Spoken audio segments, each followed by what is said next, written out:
সুপ্রিয় শিক্ষার্থী বন্ধুরা আসসালামু আলাইকুম। অষ্টম শ্রেণীর ইংরেজি প্রথম পত্রের ভিডিও লেকচার 1-এ সবাইকে স্বাগতম। আজকে আমরা আলোচনা করব প্রথম অধ্যায় নিয়ে, অর্থাৎ এ গ্লিমস অফ আওয়ার কালচার। তাহলে প্রথমে আমরা এই অধ্যায়ের নামের ব্যাখ্যাটা করে নিই। এ শব্দের অর্থ হচ্ছে একটি, এরপর গ্লিমস শব্দের অর্থ হচ্ছে আভাস বা ক্ষণিকের দৃষ্টি, অর্থাৎ আমরা একটু চোখ ভুলিয়ে নেব এমন বোঝাচ্ছে। একত্র করলে হবে এ গ্লিমস, একটি আভাস। এরপর অফ শব্দের অর্থ হচ্ছে এর। আওয়ার কালচার শব্দের অর্থ হচ্ছে আমাদের সংস্কৃতি। এখানে আওয়ার শব্দের অর্থ হচ্ছে আমাদের, আর কালচার মানে সংস্কৃতি। তারপর একত্র করলে দাঁড়ায় অফ আওয়ার কালচার, এর অর্থ হচ্ছে আমাদের সংস্কৃতি এর। অফ যেহেতু প্রিপোজিশন, এই জন্য তার অর্থ লাস্টে। পরিশেষে আমরা লাল দুটি লেখা একত্র করি, তাহলে হবে এ গ্লিমস অফ আওয়ার কালচার, এর অর্থ হবে আমাদের সংস্কৃতি এর একটি আভাস। মনে রাখতে হবে বাংলা অনুবাদ হবে ইংরেজির উল্টো।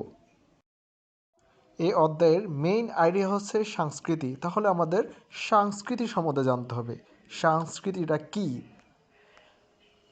তাহলে সংস্কৃতি হলো কোনো সমাজের বিশ্বাস, রীতিনীতি, জ্ঞান, শিল্প এবং আচার আচরণের সমষ্টি। এটা একটা সমষ্টি যার দ্বারা কোনো নির্দিষ্ট জাতি বা সমাজকে চেনা যায়। এখানে আমার একটি ভুল হয়েছে, সমাজের সাথে জাতীয় কথাটাও আছে, অর্থাৎ এই সংস্কৃতি জাতির হতে পারে, সমাজের হতে পারে। এই অধ্যায় বাঙালি জাতির সংস্কৃতি নিয়ে আলোচনা করা হয়েছে। এর থেকেই এ অধ্যায়ের নামকরণ করা হয়েছে আমাদের সংস্কৃতির একটি আভাস, অর্থাৎ আমরা আমাদের সংস্কৃতির মধ্যে একটু নজর দেব। এরপর বর্ণিত হয়েছে এই অধ্যায়ের আউটপুট সমূহ, যেখানে উপরে একটি লাইন দেওয়া আছে আর নিচে 5টি ফ্রেজ বা বাক্যাংশ দেওয়া হয়েছে, যেগুলো উপরের লাইনের সাথে সম্পর্কযুক্ত। আর এর সম্পর্কটি হচ্ছে নির্মুক্ত চিত্রটির মতো। এই সম্পর্কটি বোঝানোর জন্য আমরা প্রথমে উপরোক্ত লাইন নিয়ে আলোচনা করব, যাতে আমরা বিষয়টি সুন্দর করে বুঝতে পারি। উপরের লাইনটি হলো, after we have studied this unit we will be able to. এই বাক্যটি বোঝার জন্য একটি স্ট্রাকচার জানতে হবে, সেটা হচ্ছে after dash dot dash full stop. উপরোক্ত বাক্যটি এই কাঠামোতেই তৈরি। এটা কখন ব্যবহার করা হয় চলুন আমরা বুঝি।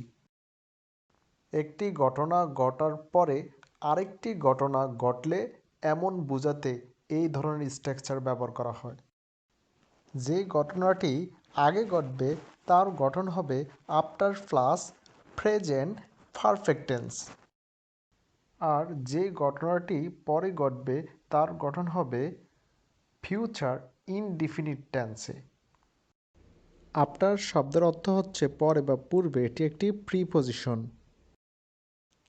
উই অর্থ হচ্ছে আমরা, আর হ্যাভ এখানে এর অর্থ নেই, কারণ এটি প্রেজেন্ট পারফেক্ট টেন্স বোঝাচ্ছে। স্টাডিড এর অর্থ হচ্ছে পড়া, এটি ভার্বের 3 নম্বর রূপ। এর ভার্বের ফর্মগুলো হলো study, studied, studied. This unit অর্থ হচ্ছে এই অধ্যায়, দিস অর্থ এই, ইউনিট অধ্যায়, দিস ইউনিট অর্থ হচ্ছে এই অধ্যায়। তাহলে প্রথম অংশ দাঁড়ালো, after we have studied this unit, এর অর্থ হবে এই অধ্যায়টি পড়িবার পর। এরপর দ্বিতীয় অংশতে আছে উই, উই অর্থ হচ্ছে আমরা। এরপর আছে উইল, উইলের কোনো অর্থ নেই, এটি শুধু মাত্র ভবিষ্যৎকে ইন্ডিকেট করে। বি অর্থ হচ্ছে হওয়া, এটি ভার্বের V1 ফর্ম।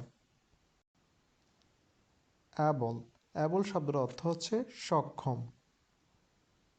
টু শব্দের অর্থ তে, তবে তে বলতে কোনো কিছুতে সক্ষম হওয়াটাকে বোঝাচ্ছে। তাহলে বাকি অংশটি দাঁড়ালো we will be able to, এর অর্থ হবে আমরা সক্ষম হব কোনো কিছুতে। তাহলে দুইটি বাক্যাংশ একত্র করলে দাঁড়ায় after we have studied this unit we will be able to. এর অর্থ দাঁড়াচ্ছে এই অধ্যায়টি পড়িবার পর আমরা সক্ষম হব কোনো কিছুতে। কোনো কিছুতে মানে এই কোনো কিছু কি সেগুলো আলোচনা করা হয়েছে যে নিচে যে 5টি পয়েন্ট আছে ওই পয়েন্টে। চলুন ওই পয়েন্টগুলো কি কি আছে সেগুলো আমরা বুঝি।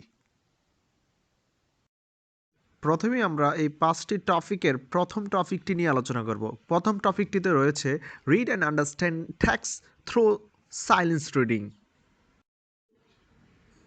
রিড শব্দের অর্থ হচ্ছে পড়া, আর টু রিড শব্দের অর্থ হচ্ছে পড়তে। এখানে রিডের সাথে টু এসেছে, ওই যে উপরের আগের লাইনটি উই অ্যাবল টু, এই টুর সাথে উপরের টপিকটি যুক্ত হয়েছে, সেখান থেকে টু রিড হবে। এটাকে বলা হয় ইনফিনিটিভ। অর্থাৎ লক্ষ্য করুন টু রিড, এখানে রিড বি1, টু প্লাস বি1 এটাকে ইনফিনিটিভ বলা হয়।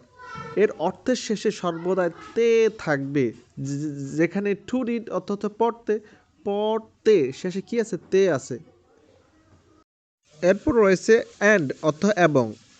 পরের ওয়ার্ডটি হচ্ছে আন্ডারস্ট্যান্ড, এটিও ভি1, এর অর্থ হচ্ছে বুঝতে। এটিও কিন্তু ইনফিনিটিভ, কারণ এর আগে টু আছে। আমাদেরকে বুঝতে হবে দুইটাই কিন্তু বারবার, রিড এবং আন্ডারস্ট্যান্ড এর সাথে আগে টু আছে একবার, কিন্তু এই টুটাই দুইটার সাথে আছে, এই জন্য দুইটাই ইনফিনিটিভ, যাদের অর্থের শেষে তে। এর পরের শব্দটি হচ্ছে টেক্সট, যার অর্থ হচ্ছে পাঠ্যসমূহ বা লেখাসমূহ। এটি উপরোক্ত দুইটি ভার্বের অবজেক্ট হিসেবে কাজ করতেছে। যেহেতু এটি উক্ত দুইটি ভার্বের অবজেক্ট, সেহেতু আমরা এতটুকুর অর্থ একসাথে একত্র করলে দাঁড়ায় to read and understand text, পাঠ্যসমূহ পড়তে এবং বুঝতে। মনে রাখতে হবে বাংলা অর্থ হবে ইংরেজি উল্টো, এই জন্য এখানে একটু উল্টো হয়েছে। এরপরে রয়েছে থ্রো। থ্রো শব্দের অর্থ হচ্ছে মাধ্যমে, এটি একটি প্রিপজিশন।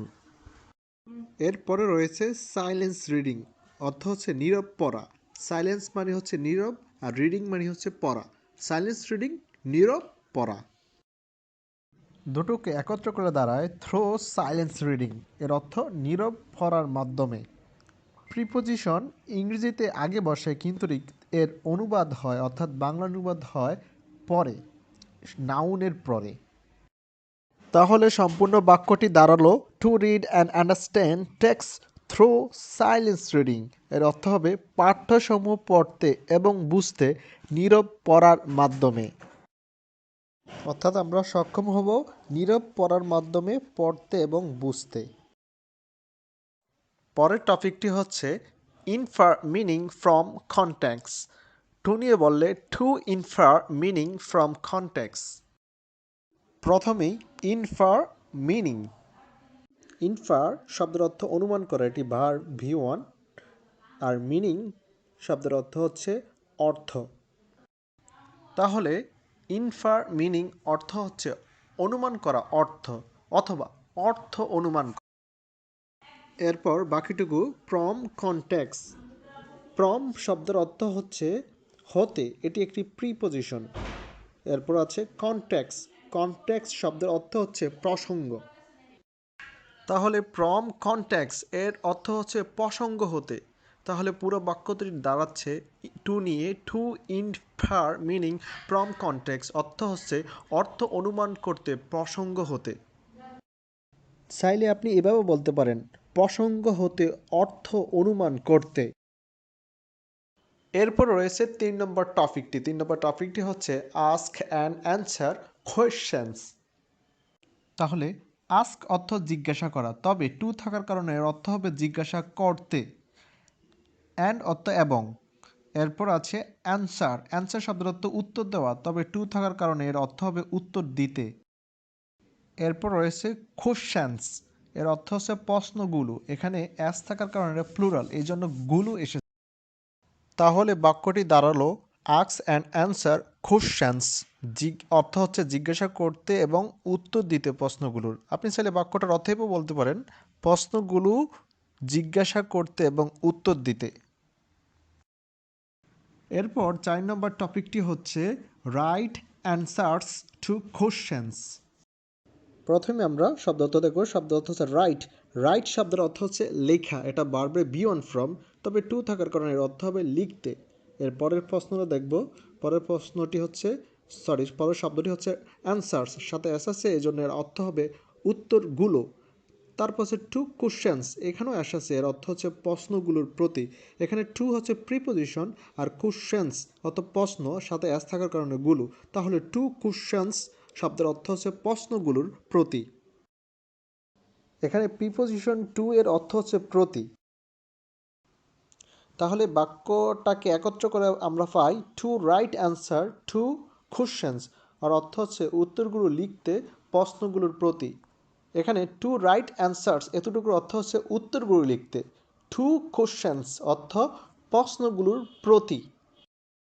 আপনি চাইলে এটা সুন্দর করে সাজিয়ে বলতে পারেন প্রশ্নগুলোর প্রতি উত্তরগুলো লিখতে। তাহলে সর্বশেষ টপিকটি হচ্ছে রাইট শর্ট কম্পোজিশনস। চলুন আমরা আগেরগুলোর মতো এটাকেও ছোট ছোট শব্দে বিভক্ত করে ফেলি। তাহলে প্রথমেই রাইট শব্দের অর্থ দেখব। রাইট শব্দ অর্থ আমরা আগে দেখেছি, এর অর্থ হচ্ছে লেখা, এটা ভার্বের বি অন ফ্রম, টু থাকার কারণে এর অর্থ হচ্ছে লিখতে। পরের শব্দটি হচ্ছে শর্ট কম্পোজিশনস, এর অর্থ হচ্ছে ছোট রচনাগুলো।